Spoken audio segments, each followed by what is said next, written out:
Vale, qué pena. Pues muchísimas gracias a todos. Muchas gracias por la invitación a compartir ustedes en este evento, este espacio. Vamos a hablar de la alteración en la síntesis de ácidos biliares. Como ya me presentaron, yo soy gastroenteróloga y hepatóloga de la Fundación Valle de Lili en Cali. No tengo ningún conflicto de interés y vamos a hablar inicialmente de dos casos clínicos, porque es algo muy práctico para que siempre sospechemos el diagnóstico. Yo sé que es una enfermedad rara, de baja prevalencia, pero uno no sabe lo que no busca. Entonces, lo más importante es tener la idea de que un paciente en el que nos enfrentemos puede tener este diagnóstico y podemos cambiar la historia de su enfermedad con un manejo adecuado y oportuno. Este es un lactante de 5 meses de vida masculino que tiene un síndrome colestásico desde los 2 meses sin acolia. Al examen físico se le ve distensión abdominal e ictericia generalizada. Le toman unos paraclínicos donde tiene una bilirrubina total de 15 a expensas de la directa, unas transaminasas elevadas y ya invertidas con predominio de la ST. Recordemos que cuando se invierten las transaminasas ya nos habla de mayor compromiso del hepatocito, una fosfatasa alcalina de 2,67 un poco elevada pero esperable para la edad, con una gamma GT absolutamente normal y unos tiempos de coagulación con un INR de 2,6. Se le hace el abordaje de colestasis, se encuentra una función tiroidea normal, estudios infecciosos negativos y alfa-1 antitripsina normal. El siguiente caso es una niña de 4 años que desde siempre ha estado como medio ictérica, dice la mamá, y ha tenido estancamiento ponderal. Como ven, tiene un peso para la edad, una talla para la edad por debajo de 2 desviaciones estándar, con un índice de masa corporal que está con riesgo de ser bajo, pero sí es evidente pues el compromiso en la talla y el peso. No ha tenido prurito, la mamá nota que las heces tienen grasa frecuentemente, la niña tiene hiporreflexia, además se le palpa el polo esplénico y el examen físico del hígado se ve normal. En los paraclínicos tenemos unas bilirrubinas de 6, a expensas de la directa nuevamente, unas transaminasas elevadas con una gamma GT en 45 y un INR en 1,8. Entonces vamos a continuar con la charla y al final vamos a volver a ver qué pasó con nuestros casos clínicos. Recordemos que la colestasis neonatal tiene una incidencia de 1 en 2.500 a 8.000 recién nacidos vivos. De estas, como les dije, es de muy baja incidencia. La alteración de la síntesis de ácidos biliares es entre el 1,5 y el 3%. Pero es muy importante tenerla en cuenta porque tiene tratamiento, a diferencia de muchas otras causas de colestasis neonatal que finalmente terminan en trasplante hepático. Recordemos que las causas más frecuentes están aquí, están las infecciones congénitas como el TORCH, el HIV, el sífilis, parvovirus B19, las infecciones adquiridas, las metabolopatías y entre estas están el déficit de alfa-1 antitripsina, la fibrosis quística. Recordemos que el 15% de los recién nacidos con fibrosis quística debutan con una colestasis neonatal, la galactosemia, la tirosinemia, la alteración en la síntesis de ácidos biliares y otros errores innatos del metabolismo, como las alteraciones de la beta-oxidación de ácidos grasos. Cuando hay obstrucción del flujo biliar, tenemos la atresia de vías biliares, que es lo más importante que tenemos que descartar, el quiste de colédoco, el síndrome de bilis espesa. En los cuadros colestásicos están las colestasis intrahepáticas familiares progresivas, que es un diagnóstico diferencial de esta patología y más adelante lo vamos a ver. El síndrome de Alagille, algunas endocrinopatías como el hipotiroidismo y el panhipopituitarismo, los medicamentos o tóxicas, como el caso de los pacientes prematuros que tienen nutrición parenteral prolongada, y los trastornos sistémicos como una falla cardíaca que tenga compromiso pues ya de congestión a nivel hepático con una colestasis secundaria. Recordemos que los ácidos biliares se sintetizan en el hígado a partir del colesterol y que esta formación de ácidos biliares es la principal forma de eliminación del colesterol que tenemos en el cuerpo. Son 15 pasos enzimáticos que ahora los vamos a ver, pero son muy largos y se van a secretar en la bilis. Son muy importantes para la eliminación de metabolitos endógenos y exógenos, entre ellos la bilirrubina, las sustancias tóxicas, los metabolitos o drogas y algunos xenobióticos. En el lumen intestinal, estos ácidos biliares van a tener una acción detergente y nos van a facilitar la absorción de grasas. Por eso cuando tenemos un cuadro colestásico, es frecuente tener un cuadro de malabsorción intestinal secundario. La falla en la síntesis, la biotransformación o el transporte de estos ácidos biliares va a producir una alteración en el flujo biliar que se va a traducir en una disminución de la solubilización intraluminal de la grasa y las vitaminas liposolubles. Aquí vemos cómo a partir del colesterol en el hígado formamos los ácidos biliares primarios, que son el ácido cólico y el ácido quenodeoxicólico, que en el intestino se van a producir ácidos biliares secundarios por medio de las bacterias intestinales, que son el ácido deoxicólico y el ácido litocólico. Los metabolitos intermediarios que se producen cuando hay un bloqueo de esta síntesis de ácidos biliares son hepatotóxicos. Por eso en esta patología, como hay una alteración que más adelante vamos a ver, se acumulan muchos metabolitos hepatotóxicos que son los encargados de estas manifestaciones clínicas, que las más frecuentes son la colestasis neonatal, la enfermedad neurológica, una hepatopatía crónica avanzada o un síndrome de malabsorción secundario. Los ácidos biliares se van a sintetizar en el hígado y se conjugan con la glicina y la taurina, que son el ácido cólico y el ácido quenodeoxicólico. Acá vemos las vías de la formación de los ácidos biliares. Tenemos dos vías, está la vía clásica y está la vía alterna, que finalmente ellas se van a unir en pasos comunes para formar el ácido cólico y el ácido quenodeoxicólico. Hay una enzima muy importante que es la colesterol 7-alfa hidrolasa, que está muy implicada en la fisiopatología de esta enfermedad. Y hay otra alteración que es la esterol 127 hidroxilasa, que también puede producir cierta alteración en la síntesis de ácidos biliares y va a producir otro grupo de patologías. Acá tenemos el colesterol. A través de múltiples reacciones enzimáticas, como ya vimos en la gráfica, por medio de la colesterol 7-alfa hidrolasa, vamos a producir los ácidos biliares primarios y hay una retroalimentación negativa sobre un factor fraxenoide que inhibe esta colesterol 7-alfa hidrolasa cuando tenemos la presencia de ácidos biliares.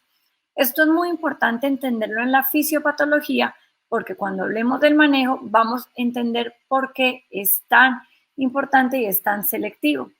Cuando hay una alteración en esta colesterol 7-alfa hidrolasa, pues se van a producir una alteración. Hay dos alteraciones que son las más frecuentes, la 3-beta hidroxiesteroide deshidrogenasa y la 4-delta-3 oxiesteroide 5-beta reductasa. Recordemos un poco la circulación enterohepática en el hígado, cómo es. Entonces, normalmente producimos entre 2 y 4 gramos de bilis al día, con una recirculación enterohepática de 10 a 12 veces al día, donde la mayor parte, hasta el 95% de estos ácidos biliares, se van a reabsorber en el ilion distal y solo el 20% se van a perder en las heces. Y recordemos que esta circulación enterohepática es muy importante para la absorción de muchos nutrientes. Estos desórdenes de los ácidos biliares primarios están descritos desde la década de los 70, son de transmisión autosómica recesiva. Están descritos muchos, aquí los vemos, no los voy a nombrar. Los más importantes son los 3 que tenemos resaltados en color rosado. Como les dije, es el déficit de 3-beta hidroxiesteroide oxidorreductasa, el 4-delta oxiesteroide 5-beta reductasa y la deficiencia de la 27 hidroxilasa o xantomatosis cerebrotendinosa, que aunque no nos vamos a detener mucho en esta charla a hablar de ella, sí tiene tratamiento y el tratamiento está disponible. Cuando tenemos una alteración en la síntesis de ácidos biliares, pues ¿qué va a pasar? No vamos a tener ni ácido cólico ni ácido quenodeoxicólico, que son nuestros ácidos biliares primarios sintetizados en el hígado. Y se van a encontrar concentraciones elevadas de algunos metabolitos atípicos y precursores de los ácidos biliares. ¿Cómo los vamos a detectar? Por espectrometría de masas en la orina.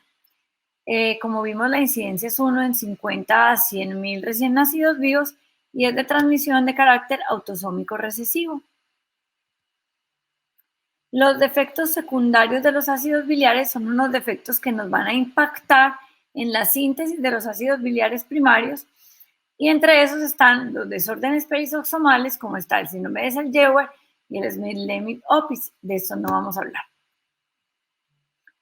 Acá vemos una distribución. Esta es como la publicación más grande que ha habido de la distribución de los pacientes con déficit de la alteración de ácidos biliares, donde cogen en Cincinnati una casuística desde la década de los 80 hasta el 2016, donde hay 297 pacientes, hacen un screening neonatal de 13.800 recién nacidos, y vemos que de todas las alteraciones en la síntesis de ácidos biliares, el 34% es por déficit de la 3-beta hidroxiesteroide reductasa y el 20% de la 4-delta oxiesteroide 5-beta reductasa, que son las más frecuentes y de las que vamos a hablar en esta charla.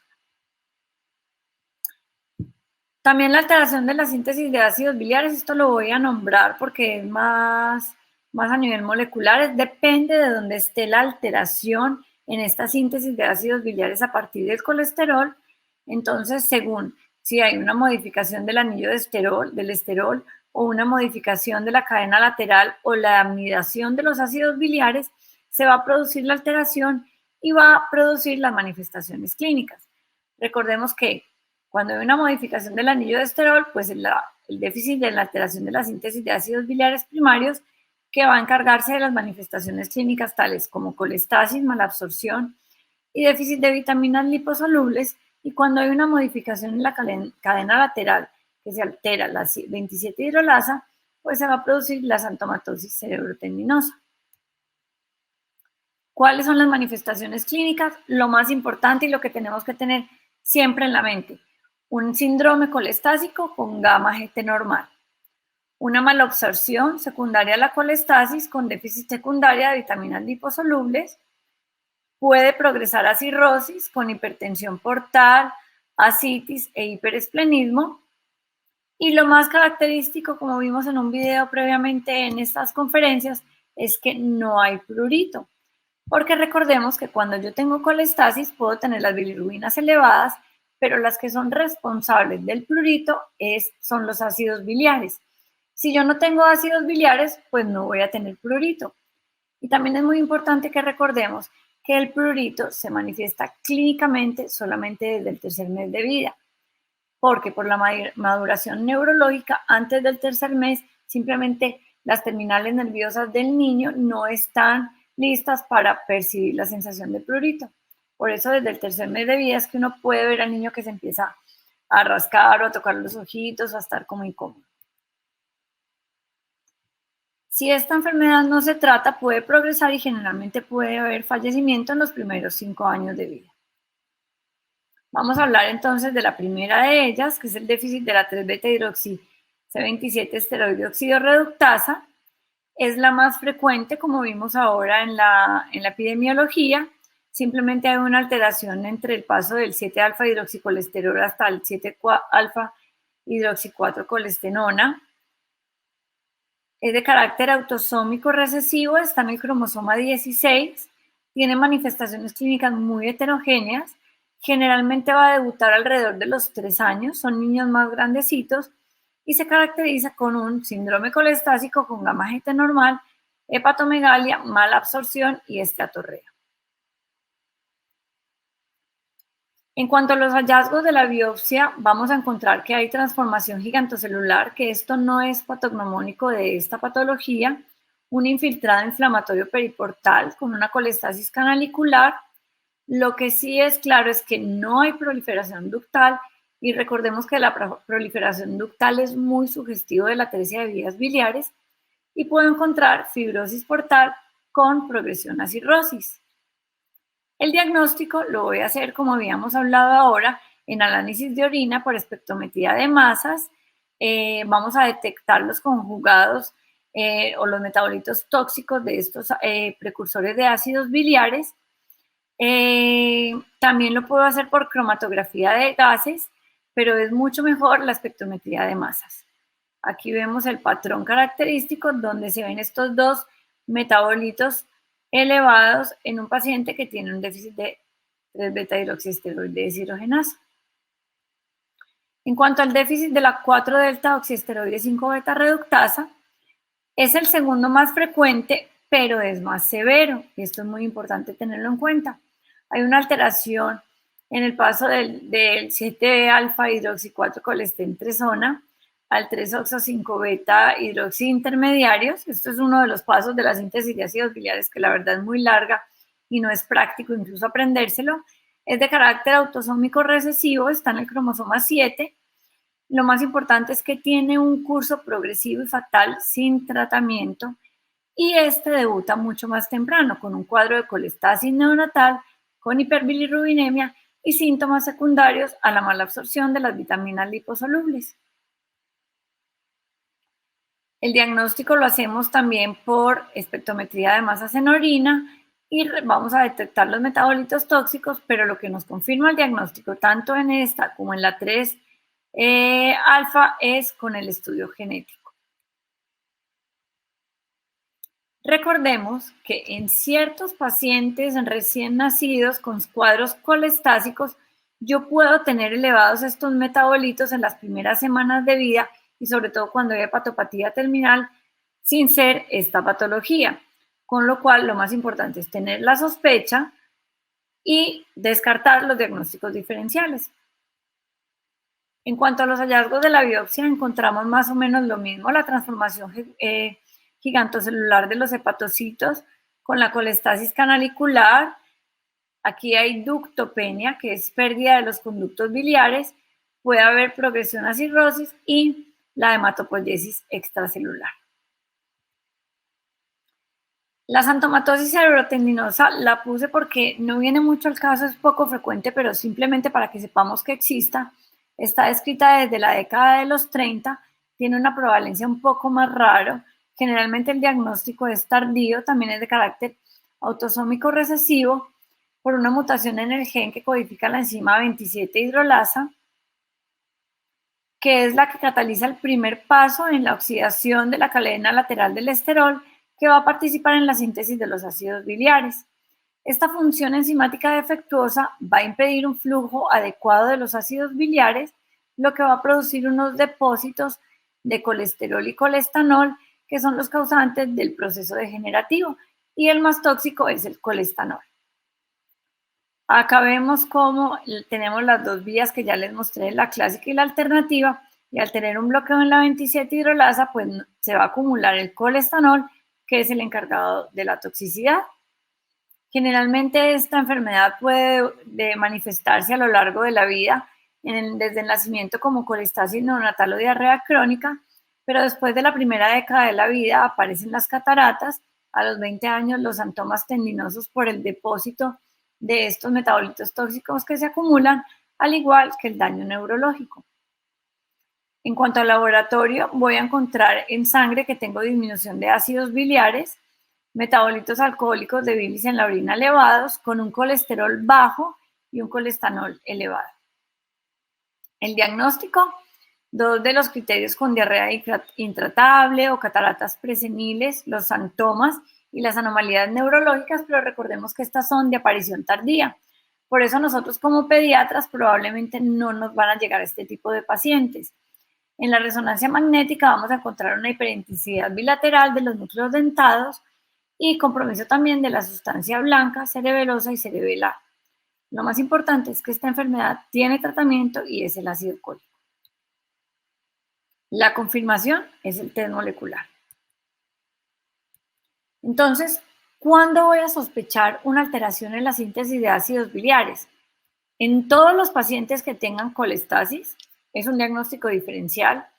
Si se acompaña de mala absorción con esteatorrea o déficit de vitaminas liposolubles, que esto lo tienen todos los pacientes por la colestasis de forma secundaria, cuando hay un retraso en el crecimiento, pero lo más importante es cuando el paciente no tiene prurito y tengo una gamma GT normal.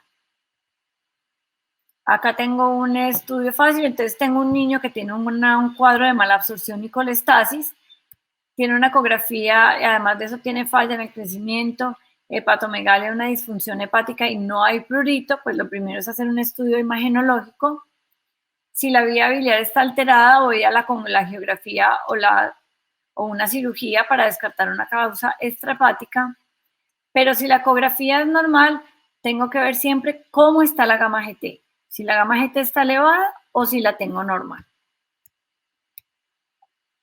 ¿Qué es la gamma GT? La gamma GT, como todos sabemos, es una enzima microsomal que se encuentra en los canalículos biliares, en los túbulos renales, el páncreas, pulmón, corazón y las vesículas seminales. Resulta que es mucho más sensible que la fosfatasa alcalina para detectar los problemas obstructivos en los niños. ¿Por qué? Porque recordemos que la fosfatasa alcalina también la produce en alto porcentaje el hueso y los niños están en crecimiento, tienen mucha resorción ósea. Entonces la fosfatasa alcalina normalmente está elevada en los niños y sobre todo en un paciente que tenga un cuadro colestásico, que tenga una osteopenia secundaria, una alteración del metabolismo óseo secundario a la colestasis, con lo cual la fosfatasa alcalina no es tan confiable en los cuadros colestásicos de los niños. La gamma GT puede estar elevada, sobre todo en los primeros 3 meses de vida y más en los prematuros. Aquí están los valores normales, pero miren que después del 7º mes la gamma GT es menor de 50. Entonces, si yo tengo un niño con un cuadro colestásico que tiene una hiperbilirrubinemia a expensas de la bilirrubina directa, elevación de transaminasas, pero una gamma GT menor de 50, se me deben prender las alarmas y pensar en esta patología porque no es un hallazgo usual. Aquí tenemos cómo yo pensar cuando tengo una gamma GT normal y una gamma GT elevada. Recordemos que cuando tengo una gamma GT elevada, ¿qué es lo primero que tenemos que descartar? La atresia de vías biliares, el quiste de colédoco, el síndrome de Alagille, el TORCH, la fibrosis quística, déficit de alfa-1 antitripsina, algunas metabolopatías o una colestasis genética tipo 3, que es el déficit de MR3, que es un cuadro colestásico con gamma GT elevada. Pero si yo tengo una colestasis con una gamma GT normal, solamente tengo 3 posibilidades. El defecto de FIC1 o colestasis intrahepática familiar tipo 1, antes llamada la enfermedad de Baylor, que ya está pues en desuso ese nombre, o un defecto de BCEP, que es la colestasis intrahepática familiar tipo 2, que estas dos se encuentran con gamma GT normal, pero a diferencia de la síntesis de ácidos biliares, en estas dos patologías hay prurito. Entonces es muy importante ver que tenemos cómo diferenciarlas. Entonces, si tengo el niño con colestasis, en algunos centros se puede medir los ácidos biliares en la sangre. Entonces, incluso es más fácil medir ácidos biliares en la sangre que hacer la espectrometría de masas en orina. Entonces, si yo tengo como pedir ácidos biliares en sangre, el niño tiene un cuadro de colestasis con gamma GT normal y tiene ácidos biliares elevados en sangre, voy a descartar la alteración en la síntesis de ácidos biliares. Si los tiene bajos, debo hacer la espectrometría de masas en orina porque tengo que descartar una alteración en la síntesis de ácidos biliares primarios. Recordemos que en la mayoría de los pacientes, en cualquier hospital, en cualquier parte, es un niño con un cuadro colestásico e independiente del diagnóstico, le empieza el manejo con ácido ursodesoxicólico. Y esto nos puede alterar el perfil de la espectrometría de masas y por eso lo debo suspender 4 o 5 días previo a la toma de la muestra. Algo muy práctico aquí que no viene mucho al tema, pero pues como hepatóloga se los quiero contar. Recordemos que la causa más común de cuadro colestásico de recién nacidos es la atresia de vías biliares. Si yo tengo una atresia de vías biliares, pues no tengo paso de los ácidos biliares al intestino.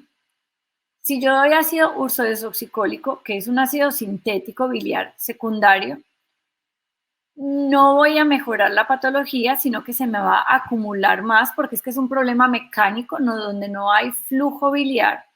Entonces, el ácido ursodesoxicólico no está indicado en atresia de vías biliares, a no ser que ya tenga la cirugía de Kasai y que sea permeable. No sé si me hago entender y al final si tienen dudas me lo escriben y lo comentamos, pero es un concepto muy importante porque cada vez más llegan pacientes con diagnóstico tardío de atresia de vías biliares, están totalmente acólicos y vienen con manejo con Ursacol, donde de verdad que ya no está indicado. Volviendo a esto, entonces, tengo Un niño con un cuadro colestásico, gamma GT normal, ácidos biliares en sangre bajos, debo hacer la espectrometría de masas en orina. Si tiene Ursacol, lo suspendo 4 o 5 días antes y para confirmar el diagnóstico, pues hago el estudio genético. Aquí tenemos un cuadro muy práctico para descartar, para que tengamos las diferencias de las otras patologías con gamma GT normal, como es el FIC1 y el defecto de BC, donde tengo prurito, en la alteración en la síntesis de ácidos biliares no hay prurito, hay una gamma GT normal, aquí está el MDR3 que es la colestasis intrafamiliar progresiva tipo 3, donde los hallazgos de la biopsia no hay proliferación ductal, que como ya les dije, esto es patognomónico de atresia de vías biliares, donde en el FIC1 y el BC voy a tener los ácidos biliares en suero elevados, sin embargo, en la alteración de la síntesis de ácidos biliares van a estar normales o bajos, donde la bilis tiene ácidos biliares normales y en cambio en la alteración de la síntesis de ácidos biliares, la bilis no tiene ácidos biliares. Acá están los cromosomas, el gen y la proteína que está implicado, la localización en el hepatocito, en las colestasis intrahepáticas familiares progresivas es a nivel de la membrana canalicular y en la síntesis de ácidos biliares es a nivel del citoplasma, donde se hace el metabolismo del colesterol hacia los ácidos biliares y donde el defecto funcional en las colestasis intrahepáticas familiares es un transporte a nivel canalicular de aminofosfolípidos o ácidos biliares y en la alteración en la síntesis de ácidos biliares, pues como su nombre lo dice, es simplemente donde hay una alteración en la síntesis de los mismos. ¿Cuál es el tratamiento? Pues el tratamiento es ácidos biliares primarios que nos van a restablecer el componente del flujo biliar que es dependiente de estos ácidos biliares y lo que va a hacer es que nos va a permitir restaurar la secreción biliar y la eliminación de estos metabolitos tóxicos. Como les dije al principio, cuando uno tiene ácidos biliares primarios, cuando uno da ácidos biliares primarios, se va a hacer una inhibición en la producción de estos precursores que son tóxicos por una retroalimentación negativa sobre la 7-alfa colesterol, que es la enzima clave en la producción de los ácidos biliares. Ya les voy a mostrar en una gráfica. Al mejorar todo este flujo biliar y la eliminación de los metabolitos tóxicos, ¿qué va a pasar? Pues va a mejorar el crecimiento del niño, se va a corregir la malabsorción intestinal, voy a mejorar los niveles de vitaminas liposolubles y se va a evitar la progresión de fibrosis y cirrosis en este hígado.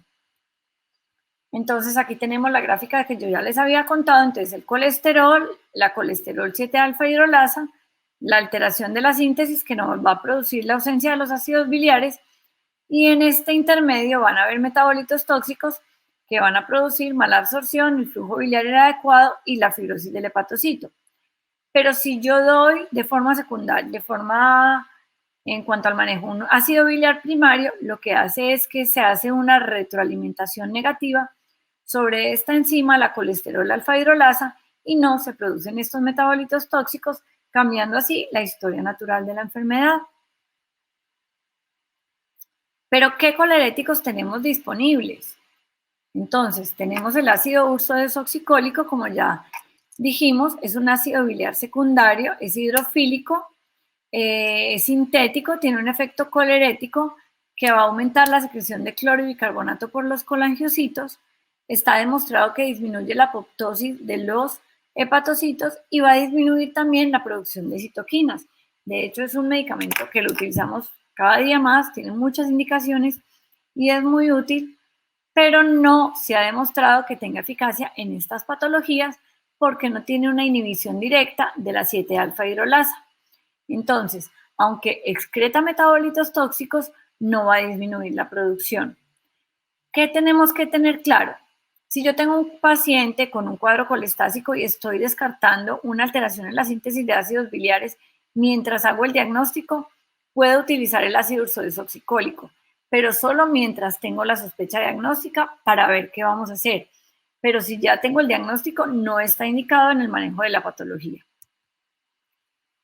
El ácido cólico es un ácido biliar primario que ya lo tenemos disponible, es mucho más fisiológico porque sí nos va a producir una retroalimentación negativa sobre la 7-alfa hidrolasa y está totalmente indicado el uso. La dosis es de 5 a 15 miligramos por kilo al día, máximo 500 miligramos al día. Yo voy a monitorizar cada 3 meses cómo son esos ácidos biliares en orina por medio de una espectrometría de masas. Aquí vemos la presentación, viene de 50 miligramos la tableta. Otro colerético que tenemos que es otro ácido biliar, que es el ácido quenodeoxicólico. Aquí en Colombia no lo tenemos, pero resulta que a dosis altas es hepatotóxico, también es teratogénico y embriotóxico y no tiene beneficio adicional si se da con ácido cólico, con lo cual no está indicado el uso. Aquí vemos otra vez en la fisiopatología que esto es muy importante, el colesterol y aquí el ácido cólico y quenodeoxicólico, y vemos como si yo doy ácido cólico, se va a inhibir esta enzima para disminuir el acúmulo de los metabolitos tóxicos, ya que no puedo llegar a la síntesis de los ácidos biliares primarios. Volviendo al ácido cólico, recordemos que tiene algunas interacciones, no se puede dar con el fenobarbital, tampoco con la ciclosporina, debemos evitar su uso con este par de medicamentos y no se va a absorber con antiácidos. Hay que tener en cuenta estas interacciones. En cuanto a las reacciones adversas, puede haber inicialmente aumento de transaminasas, aparición de prurito y diarrea, pero estos son unos efectos que son transitorios y son relacionados con la sobredosis accidental. Puede tener un riesgo potencial de litiasis, este riesgo sí existe, simplemente lo controlo con una ecografía cada 3 o 6 meses para ver que no haya litiasis.